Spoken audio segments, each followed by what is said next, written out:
নমস্কার। আজকের গল্প প্রকৃত শিক্ষা।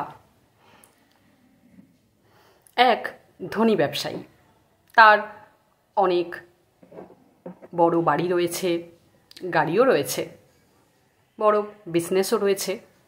তার ছেলেকে সে যথাযোগ্য শিক্ষা দিয়ে বড় করে তুলছে, পড়াশোনায়ও ভীষণ ভালো।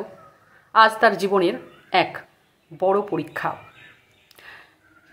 দিতে চলেছে ছেলে পরীক্ষা আগে বলল বাবাকে, বাবা এই পরীক্ষায় আমি ভালো করব, নিশ্চিত থাকো তুমি, তবে তোমাকেও একটা জিনিস আমাকে দিতে হবে।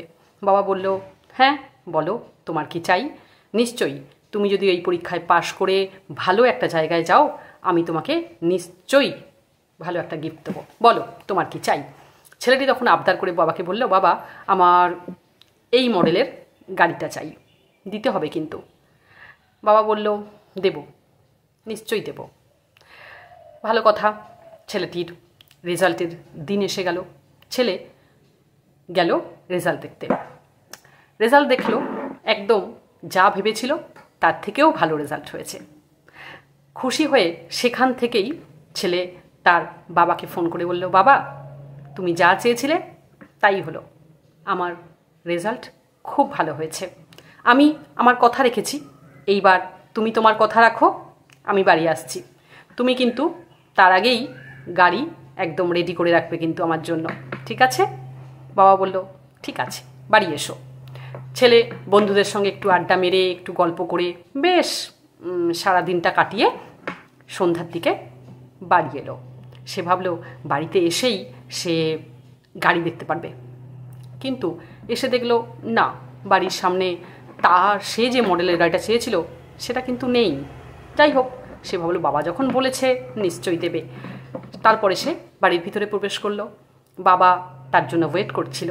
বাবা খুব খুশি হয়ে তাকে জড়িয়ে ধরলো এবং অনেক অনেক আশীর্বাদ করলো। ছেলেটি বলল, বাবা এবার আমার গিফট দাও, যেটা তুমি বলেছিলে। বাবা তখন একটা সুন্দর প্যাকেটে মোড়া একটা জিনিস নিয়ে এসে ছেলের হাতে দিল, বলল, এই নাও তোমার গিফট। ছেলে ভাবলো বাবা হয়তো মজা করে গাড়ির চাবিটা এরকম করে সুন্দর করে প্যাক ঠ্যাক করে রেখেছে বলে সে খুলে দেখলো না, সেরকম তো কিছু নেই, একটা রামায়ণ। সে দেখে একটু তার খারাপ লাগলো, দুঃখও হলো। সে বলল বাবাকে, বাবা আমার মা থাকলে এরকম হতো না, তুমি যা চেয়েছিলে আমি তাই তোমাকে দিয়েছি, আর তুমি আমাকে এই রকম একটা উপহার দিলে, এটা আমি আশা করিনি। বলে সে তখন এই রামায়ণ বইটা নিয়ে ঘরের ভিতরে চলে গেল, নিজের ঘরে দরজা বন্ধ করে দিল। এরপরে সে সারা রাত ভাবল যে বাবা আমার সঙ্গে এইরকম করলো, এরকম করতে পারলো, বাবা তো ইচ্ছা করলেই আমাকে একটা গাড়ি দিতে পারতো, তাই না? তাই মনটা তার অনেক ভেঙে গেল এবং বারবার সে মাকে ডাকতে লাগলো যে মা তুমি থাকলে এমন করতে না আমার সঙ্গে, তাই না? যাক গিয়ে এই ভেবে তার মনে আরও দুঃখ বেড়ে গেল এবং সে রাত্রিবেলায় চিঠি লিখে ফেললো বাবাকে যে বাবা আমি বাড়ি ছাড়ছি, তুমি তোমার কথা রাখোনি, তাই আমি নিজের পায়ে দাঁড়িয়ে আমি ওই মডেলের গাড়িটা কিনে তবে তোমার সামনে আসব, তার আগে তোমার সামনে আমি আসবো না। বলে সে চিঠিটা রেখে তার উপরে ওই রামায়ণটা ঢাকা দিয়ে সে বাড়ি ছেড়েই রাত্রির মধ্যেই চলে গেল। বাবা যথারীতি সকালে দেখল এবং কিছুই করলো না। বাবা জানতো তার ছেলে যা করবে ভালোই করবে। এরপরে ছেলেটি ভালো রেজাল্ট করেছিল, তাই তার চাকরি পেতে খুব একটা অসুবিধা হলো না।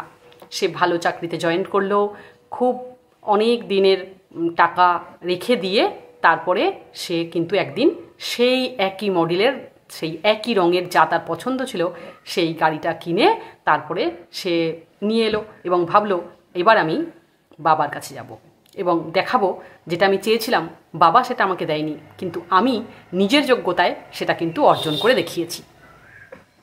এরপরে সে বাড়িতে ফোন করলো। এতদিন কিন্তু সে বাড়িতে ফোনও করেনি, কোনো রকম খবরও দেয়নি। বাড়িতে ফোন করতে চাকর ফোন তুললো এবং সে জানালো যে তার বাবা আর নেই, সে 10 দিন আগে মারা গেছে। ছেলেটি তখন সেই গাড়িতে বসে তাড়াতাড়ি করে বাড়িতে চলে এলো। এসে দেখলো সত্যিই ঘরে ঢুকে বাবার ছবিতে মালা দেওয়া রয়েছে, আর সেই চাকর কাঁদছে। ছেলেটি তখন দুঃখী দুঃখে মনে সে তখন নিজের ঘরে ঢুকলো। ঢুকে দেখলো তার বাবার ছবি টাঙানো রয়েছে সেই ঘরের টেবিলের উপরে, সেখানেও সুন্দর করে মালা দেওয়া রয়েছে, আর টেবিলে আজও সেই রামায়ণখানা পড়ে রয়েছে। এবার সে ভাবল, কি এমন রয়েছে বইটাতে যে আজও বইটা এই জায়গা থেকে সরেনি, এরকমভাবেই রাখা রয়েছে, দেখি তো। আজকে সে সেই রামায়ণ বইখানা খুলল। খুলতেই দেখল একটা চিঠি লেখা রয়েছে ভাঁজ করা। সেই চিঠিটা খুলল সে, খুলে দেখল সেই যেদিনকে সে রেজাল্ট বেরিয়েছিল সেই দিনকার লেখা তার বাবার চিঠি। তার বাবা বলেছিল, লিখেছে যে তোমাকে আমি গাড়িটা এক্ষুনি দিতে পারতাম, দেবো তোমাকে, কিন্তু তার আগে তোমার নিজের জীবন সম্পর্কে আরও বোধ হওয়া দরকার, আরও অভিজ্ঞতার দরকার, আর সেই জন্যই তোমাকে আমি উপহার স্বরূপ এই রামায়ণখানা দিলাম। এই রামায়ণটা খুব মন দিয়ে পড়ো, আর প্রত্যেকটা চরিত্র নিজেকে কল্পনা করো। এরপরে লেখা রয়েছে, তোমার গাড়ির অর্ডার আমি দিয়ে দিয়েছি, গাড়ির চাবিও আমি পেয়ে গেছি, সেখানে পুরো টাকা পেমেন্ট করা আছে, তোমাকে নিয়ে গিয়ে আমি সেই গাড়িটা নিয়ে আসব। গাড়ির চাবি তোমার ড্রয়ারে রয়েছে। ছেলেটি এই চিঠিটা পড়ে হাউ হাউ করে কাঁদতে লাগলো। ভাবলো, সেই দিন আমি একবার এই রামায়ণ বইখানা খুললাম না কেন? সেদিন কি এমন হয়েছিল আমার যে এই বইটা বাবার দেওয়া উপহার আমি সেদিনকে অগ্রাহ্য করেছিলাম? একবারও ভাবিনি আমার বাবা আমার জন্য যা করেছেন ভালোই করেছেন। তাহলে আজকে যখন সে রামায়ণ বইখানা উপহার দিয়েছে তখন কিছু না কিছু উদ্দেশ্য তো আছেই। কিন্তু সেদিন আমি একটা গাড়ির লোভে দুঃখে এই বইটাকে খোলার প্রয়োজনই মনে করিনি। সেদিন যদি এই বইটার প্রথম পৃষ্ঠাটাই আমি উল্টাতাম আজকের মতো, তাহলে তো আমি সেদিনই আমার গাড়ি পেয়ে যেতাম, আর বাবার মুখের সেই খুশিটাও দেখতে পেতাম। কিন্তু আমি বাবাকে দুঃখ দিলাম। দীর্ঘ সময়ের জন্য আমি বাবার সঙ্গে আর কোনো দিনই দেখা করলাম না। বাবা আমাকে ছেড়ে চলে গেল দুঃখে। আজ আমি নিজে ইনকাম করেছি, নিজের পয়সায় গাড়ি কিনেছি, কিন্তু বাবাকে সুখ আমি দিতে পারলাম না। বাবা কিন্তু তার যথা সর্বস্ব আমাকে দিয়ে গেছেন। আমি যে রামায়ণ কেন দিয়েছিল, কেন জীবনের অভিজ্ঞতাগুলোর প্রয়োজন, সেটা আজ অনুভব করছি। তাই রামায়ণটা আমাকে সম্পূর্ণ পড়তেই হবে। বাবা যখন দিয়েছিল তার উদ্দেশ্য সফল আমাকে করতেই হবে বলে সে সেই মুহূর্ত থেকেই রামায়ণ বইখানা পড়তে শুরু করলো, আর বাবার কাছে বারবার করে ক্ষমা চাইতে শুরু করলো। বাবা, আমাকে ক্ষমা করে দাও, আমি সেদিন তোমাকে বুঝতে পারিনি, সেদিন আমার বুদ্ধি ভ্রষ্ট হয়ে গেছিল। আজ আমি তোমাকে বুঝলাম, কিন্তু তোমাকে পেলাম না।